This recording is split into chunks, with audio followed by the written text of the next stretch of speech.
नमस्कार दोस्तों, स्वागत है आपका आदित्य टेक लर्न के इस YouTube चैनल पर। आज हम कंप्यूटर की पीढ़ियों को विस्तार से समझने वाले हैं। दोस्तों, कंप्यूटर का विकास एक ही दिन में नहीं हुआ। इसे समझने के लिए वैज्ञानिकों ने इसे 5 अलग-अलग पीढ़ियों में बांटा है। जब भी कंप्यूटर की मुख्य तकनीक में बड़ा बदलाव हुआ, एक नई पीढ़ी की शुरुआत हुई। चलिए अब एक-एक करके सभी पीढ़ियों को विस्तार से समझते हैं। दोस्तों, कंप्यूटर की पहली पीढ़ी की शुरुआत 1946 में हुई। ENIAC इस पीढ़ी का सबसे प्रसिद्ध कंप्यूटर था, जिसका पूरा नाम था electronic numerical integrator and computer. यह दुनिया का पहला पूर्ण रूप से इलेक्ट्रॉनिक कंप्यूटर था। इसमें वैक्यूम ट्यूब का उपयोग किया जाता था। वैक्यूम ट्यूब क्या करती थी? यह इलेक्ट्रॉनिक सिग्नल को नियंत्रित करती थी, लेकिन इसकी एक बड़ी समस्या थी। ये बहुत ज्यादा गर्म होती थी। इन कंप्यूटरों का आकार इतना बड़ा होता था कि पूरा कमरा भर जाता था।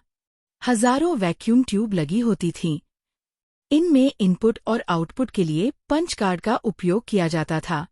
प्रोग्रामिंग केवल मशीन भाषा और असेंबली भाषा में होती थी। ENIAC की एक समस्या थी। हर नई गणना के लिए वायरिंग बदलनी पड़ती थी। इस समस्या का समाधान दिया जॉन वॉन न्यूमैन ने। उन्होंने स्टोर्ड प्रोग्राम कॉन्सेप्ट दिया, जिसमें डेटा और निर्देश दोनों को मेमोरी में स्टोर किया जा सकता था। आज के सभी कंप्यूटर इसी सिद्धांत पर काम करते हैं। इस पीढ़ी का पहला व्यावसायिक कंप्यूटर था यूनिवैक सेकेंड। अब बात करते हैं दूसरी पीढ़ी की। इस पीढ़ी में वैक्यूम ट्यूब की जगह ट्रांजिस्टर का उपयोग होने लगा। ट्रांजिस्टर का आविष्कार 1947 में विलियम शॉकली और उनके साथियों ने किया। ट्रांजिस्टर आकार में छोटा था, कम बिजली खपत करता था, कम गर्म होता था। इससे कंप्यूटर छोटे और तेज हो गए। इस पीढ़ी में मैग्नेटिक टेप और डिस्क का उपयोग शुरू हुआ। मैग्नेटिक कोर मेमोरी का प्रयोग हुआ। हाई लेवल लैंग्वेजेस विकसित हुई, जैसे फोर्ट्रैन, कोबोल, एल्गोल। अब प्रोग्रामिंग पहले से आसान हो गई। तीसरी पीढ़ी में सबसे बड़ा बदलाव आया, इंटीग्रेटेड सर्किट यानी आईसी। आईसी का आविष्कार जैक किल्बी ने किया। आईसी में कई ट्रांजिस्टर, रजिस्टर और कैपेसिटर एक ही चिप पर लगाए गए। इससे कंप्यूटर और छोटे हुए, गति बढ़ी, बिजली की खपत कम हुई। इस पीढ़ी में ऑपरेटिंग सिस्टम का विकास हुआ।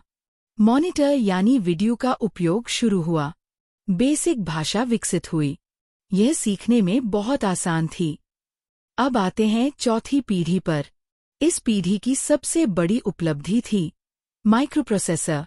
1971 में इंटेल 4004 बनाया गया। ये पहला माइक्रोप्रोसेसर था। इससे पूरी सीपीयू एक ही चिप पर आ गई।